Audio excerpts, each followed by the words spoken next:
চক্ষের কোণ দিয়া আনন্দাশ্রু বিসর্জন করিতে করিতে ঠাকুর রাম রাম এই নাম উচ্চারণ করিতেছেন। মাস্টার ভাবিতে লাগলেন, এই মহাপুরুষ কি ছেলেদের সঙ্গে ফচকিমি করতেছিলেন? তখন ঠিক যেন 5 বছরের বালক। ঠাকুর পূর্ববৎ প্রকৃতিস্থ হইয়া আবার প্রকৃত লোকের ন্যায় ব্যবহার করিতেছেন। মাস্টারকে ও নরেন্দ্রকে সম্বোধন করিয়া বলিলেন, তোমরা দুজনে ইংরেজিতে কথা কও ও বিচার করো, আমি শুনিব।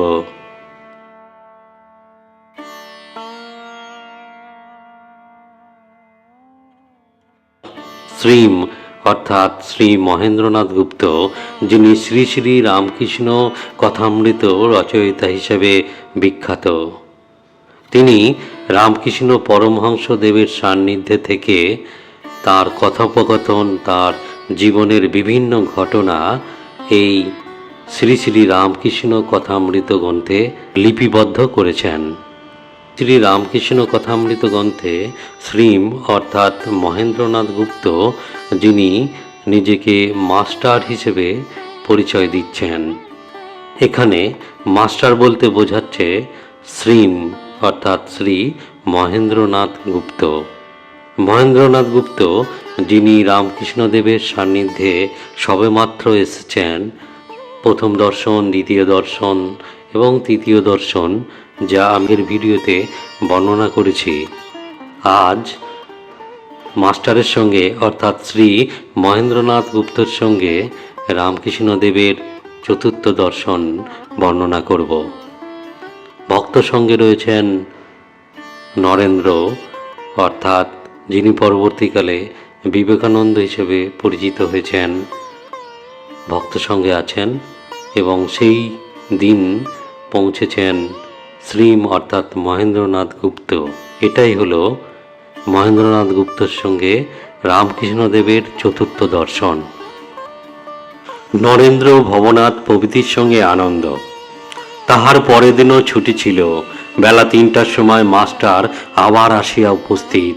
ঠাকুর শ্রী রামকৃষ্ণ সেই পূর্ব পরিচিত ঘরে বসিয়া আছেন। মেঝেতে মাদুর পাতা, সেখানে নরেন্দ্র, ভবনাথ আরও 2-1 বসিয়া আছেন। কয়টি ছোকরা, 19-20 বৎসর বয়স। ঠাকুর সহস্রবদন ছোট তক্তাপোষের উপর বসিয়া আছেন আর ছোকরাদের সহিত আনন্দে কথাবার্তা কহিতেছেন। মাস্টার ঘরে প্রবেশ করিতেছেন দেখিয়াই ঠাকুর উচ্চ হাস্য করিয়া ছোকরাদের বলিয়া উঠিলেন, ওই রে আবার এসেছে, বলিয়াই হাস্য। সকলে হাসিতে লাগিল। মাস্টার আসিয়া ভূমিষ্ঠ হইয়া প্রণাম করিয়া বসিলেন। আগে হাত জোর করিয়া দাঁড়াইয়া প্রণাম করিতেন, ইংরেজি পড়া লোকেরা যেমন করে, কিন্তু আজ তিনি ভূমিষ্ঠ হইয়া প্রণাম করিতে শিখিয়াছেন। তিনি আসন গ্রহণ করিলে শ্রী রামকৃষ্ণ কেন হাসিতেছিলেন তাহাই নরেন্দ্রাদি ভক্তদের বুঝাইয়া দিতেছেন। শ্রী রামকৃষ্ণ বললেন, দেখ, একটা ময়ূরকে বেলা 4টের সময় আফিম খাইয়ে দিচ্ছিল। তার পরের দিন ঠিক 4টের সময় ময়ূরটা উপস্থিত। আফিমের মৌতার ধরেছিল, ঠিক সময় আফিম খেতে এসেছে। সকলের হাস্য। মাস্টার মনে মনে ভাবিতেছেন, ইনি ঠিক কথাই বলিতেছেন। বাড়িতে যায়, কিন্তু দিবানিশি ইহার দিকে মন পড়িয়া থাকে। মনে করলে অন্য জায়গায় যাবার জো নাই, এখানে আসতেই হবে। এরূপ ভাবিতেছেন। ঠাকুর এদিকে ছোকরাগুলির সহিত অনেক ফষ্টি নষ্টি করিতে লাগলেন, যেন তারা সমবয়স্ক। হাসির লহরী উঠিতে লাগিল, যেন আনন্দের হাট বসিয়াছে। মাস্টার অবাক হইয়া এই অদ্ভুত চরিত্র দেখিতেছেন। ভাবিতেছেন, ইহারই কি পূর্বদিন সমাধি ও অদৃষ্টপূর্ব প্রেমানন্দ দেখিয়াছিলাম? সেই ব্যক্তি কি আজ প্রকৃত লোকের ন্যায় ব্যবহার করিতেছেন? ইনি কি আমায় প্রথম দিনে উপদেশ দিবার সময় তিরস্কার করিয়াছিলেন? ইনি কি আমায় তুমি কি জ্ঞানী বলেছিলেন? ইনি কি আমায় সাকার নিরাকার 2 সত্য বলেছিলেন? ইনি কি আমায় বলেছিলেন যে ঈশ্বর সত্য আর সংসারের সমস্তই অনিত্য? ইনি কি আমায় সংসারের দাসীর মতো থাকতে বলেছিলেন? ঠাকুর শ্রীরামকৃষ্ণ আনন্দ করিতেছেন ও মাস্টারকে একবার দেখিতেছেন। দেখলেন তিনি অবাক হইয়া বসিয়া আছেন। তখন রামলালকে সম্বোধন করিয়া বলিলেন, দেখ, এর একটু উমের বেশি কিনা, তাই একটু গম্ভীর। এরা এত হাসি খুশি করছে, কিন্তু এ চুপ করে বসে আছে। মাস্টারের বয়স তখন 27 বৎসর হইবে।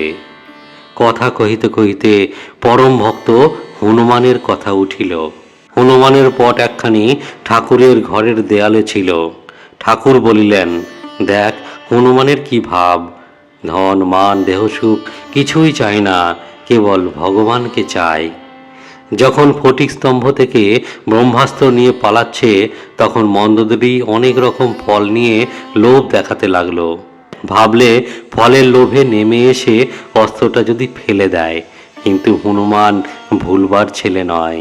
সে বললে, আমার কি ফলের অভাব, পেয়েছি যে ফল জনম সফল।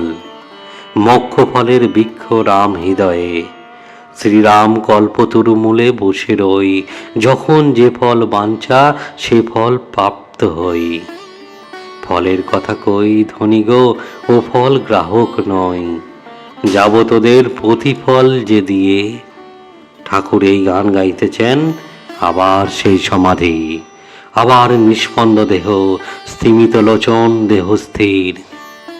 বসিয়া আছেন, ফটোগ্রাফে যে রূপ ছবি দেখা যায়। ভক্তরা এইমাত্র এত হাসি খুশি করিতেছিলেন, এখন সকলেই এক দৃষ্টি হইয়া ঠাকুরের সেই অদ্ভুত অবস্থা নিরীক্ষণ করিতেছেন। সমাধি অবস্থা মাস্টার এই দ্বিতীয়বার দর্শন করিলেন। অনেকক্ষণ পরে এই অবস্থার পরিবর্তন হইতেছে। দেহ শিথিল হইল, মুখ সহাস্য হইল, ইন্দ্রিয়গণ আবার নিজের নিজের কার্য করিতেছে। চক্ষের কোণ দিয়া আনন্দাশ্রু বিসর্জন করিতে করিতে ঠাকুর রাম রাম এই নাম উচ্চারণ করিতেছেন। মাস্টার ভাবিতে লাগলেন, এই মহাপুরুষ কি ছেলেদের সঙ্গে ফচকিমি করতেছিলেন? তখন ঠিক যেন 5 বছরের বালক। ঠাকুর পূর্ববৎ প্রকৃতিস্থ হইয়া আবার প্রকৃত লোকের ন্যায় ব্যবহার করিতেছেন। মাস্টারকে ও নরেন্দ্রকে সম্বোধন করিয়া বলিলেন, তোমরা দুজনে ইংরেজিতে কথা কও ও বিচার করো, আমি শুনিব। মাস্টার ও নরেন্দ্র উভয়ই এই কথা শুনিয়া হাসিতেছেন। দুজনে কিছু কিছু আলাপ করিতে লাগলেন, কিন্তু বাংলাতে। ঠাকুরের সামনে মাস্টারের বিচার আর সম্ভব নয়। তাহার তর্কের ঘর ঠাকুরের কৃপায় একরকম বন্ধ। আর কিরূপে তর্ক বিচার করিবেন? ঠাকুর আর একবার জিদ করিলেন, কিন্তু ইংরেজিতে তর্ক করা হইল না।